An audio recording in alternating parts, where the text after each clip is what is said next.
زندگی سادہ اور درویشانہ تھی۔ دیکھو جی، درویشی میں تو ہمارے پاس نہ کپڑے تھے، نہ جوتے تھے، نہ کچھ تھا، تو بس وہی ایک آدھی چادر کوئی ملتی سی کسی طرح سے، تو اس کی مجھے یاد ہے کہ وہ چادر لے کر اسی کی میں نے اس میں سے ایک تنگ سی قمیض بنائی، ایک چادر بنائی، تو اس طرح سے میں نے اس سے ہم لوگ گزارا کرتے تھے۔ بازار میں ہم جا نہیں سکتے تھے، بازار میں پھر بعد میں آہستہ آہستہ ہم نے جانا شروع کیا، تو ہماری حالت یہ تھی کہ جب ہم نے بازار جانا، کبھی کسی کی جوتی پہن لی، کبھی ٹوپی پہن لی، ایک دوسرے دوست کی ذرا بازار سے ہوئے، تو ایسی صورت تھی۔ قادیان کی محبت ان کے دلوں میں اس قدر راسخ ہو گئی تھی کہ اس بستی سے جدائی ان کو کبھی منظور نہ تھی۔ درویشان قادیان نے اپنے ماں باپ، بھائی بہنوں، عزیز و اقارب اور بعض نے ہمیشہ ہمیش کے لیے اپنے بیوی بچوں کی جدائی قبول کی۔ دنیا و ما فیہا کو خیر آباد کہہ کر بہت دکھ درد، پریشانیوں اور مصائب کا سامنا کیا اور درویشی کو سینے سے لگائے رکھا۔ میری بیوی نے الگ ہونے کی درخواست دے دی، وہ مرکز میں پہنچی ربا نے قادیان بھیج دی۔ مجھ سے پوچھا گیا کہ یہ صورت حال ہے، جانا ہے؟ میں کیا اگر وہ آ جائیں تو بہتر ہے، ورنہ میں جانے کو تیار نہیں۔ لوگوں کی لاشیں، لوگ ہزاروں لاکھوں روپیہ خرچ کر کے قادیان میں لاشیں لاتے ہیں، کہ میں اپنی اس وقت لاش باہر لے جاؤں، یہ میں برداشت نہیں کر سکتا۔ وہ جو اس کی مرضی یہ کرے، آنا ہے تو آ جائیں، یہ الگ ہونا چاہے الگ ہو جائے، میں قادیان نہیں چھوڑوں گا۔ اللہ تعالیٰ نے مجھے اس علیحدگی سے بھی بچایا، ایسے حالات پیدا کیے۔ اس نے کہا کہ اب میں راضی ہوں، میں جیسی ہوں، میں الگ نہیں ہوتی، آپ رہیں، میں خوش ہوں، کیونکہ آپ نے میری درخواست کو رد نہیں کیا۔ اب زمانہ درویشی پر ایک لمبا عرصہ گزر چکا ہے۔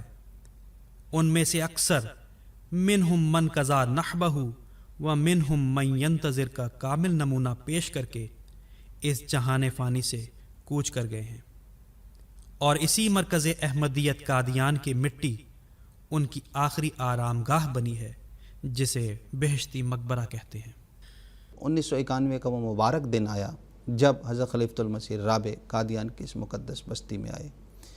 حضور کا قادیان میں آنا، درویشان کا ملاقات کرنا اور حضور کے پاس گلے مل کر اپنے جذبات کو بیان کرنا، یہ ایسا واقعہ ہے کہ جس کی منظر کشی آسان نہیں ہے۔ 40 سال سے زائد کا عرصہ جو ضبط کے باندھ تھے وہ ٹوٹ گئے اور آنسوؤں کی شکل میں بہنے لگے۔ حضور کی طرف سے تسلی اور تشفی بھی دی جا رہی تھی، حضور ان کی انتہائی دلجوئی کر رہے تھے، ان کے گھروں میں جا رہے تھے۔ حضور کی محبت تھی جس نے ان کے زخموں پہ مداوے کا کام کیا، اور جو ہجر کی گھڑیاں تھیں وہ دور ہوئی۔ اپنے دیس میں، اپنی بستی میں، ایک اپنا بھی تو گھر تھا۔ درویشان قادیان کے ساتھ خلفائے احمدیت کی دلی محبت رہی ہے۔ حضرت خلیفۃ المسیح رابع رحمہ اللہ تعالی نے دورہ ہند کے دوران موجود درویشان کرام سے انتہائی محبت کے ساتھ ملاقات۔ سادہ اور غریب تھی جنتا، لیکن نیک نصیب تھی جنتا، فیض رسان عجیب تھی جنتا، ہر بندہ پرور تھا، اپنے دیس میں، اپنی بستی میں، ایک اپنا بھی تو گھر تھا۔ 10 جنوری 1992 عیسوی کو مسجد اقصی قادیان میں بیان فرمایا، اور جو بھائی ہمارے قربانی دینے والے ایک لمبے عرصے سے ان مقدس مقامات کی حفاظت کر رہے ہیں، ہم ان کے دل کی گہرائیوں سے ممنون ہیں اور ان کو یقین دلاتے ہیں کہ دنیا میں جہاں کہیں بھی احمدی بستا ہے وہ آپ کی قدر کرتا ہے، آپ کو عزت اور محبت کی نگاہ سے دیکھتا ہے۔ سن 2005 عیسوی میں جب حضرت خلیفۃ المسیح الخامس ایدہ اللہ تعالی بنصرہ العزیز قادیان تشریف لائے تو آپ نے جماعت احمدیہ کے ان بطلان جلیل کو گلے لگا کر ان کی بے مثال قربانیوں پر خراج تحسین پیش فرمایا۔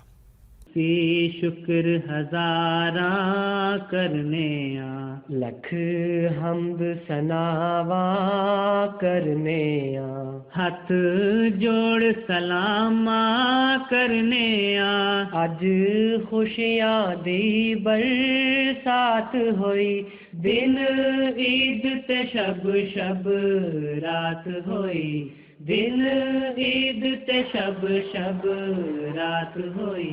اللہ تعالیٰ نے پھر ایک مبارک دور دکھایا کہ 2005 میں ہمارے پیارے حضور حضرت خلیفۃ المسیح خامس اید اللہ تعالیٰ بنصر العزیز قادیان کے اس مقدس بستی میں تشریف لائے۔ درویشان کی اکثریت جو 313 پر تھی ان میں سے اکثر تو فوت ہو چکے تھے، چند ایک درویشان جو 20 سے کم تھے وہ بطور نمائندہ درویشان کے کھڑے تھے، اور وہ اس بات کا عملی تصویر تھے کہ ہم ان درویشان کو جو فوت ہو گئی ان کی نمائندگی میں اپنے پیارے آقا کے قادیان میں استقبال کرتے ہیں۔ اللہ تعالیٰ درویشوں کی اولادوں کو اور قادیان کے رہنے والے جو ہیں ہر فرد کو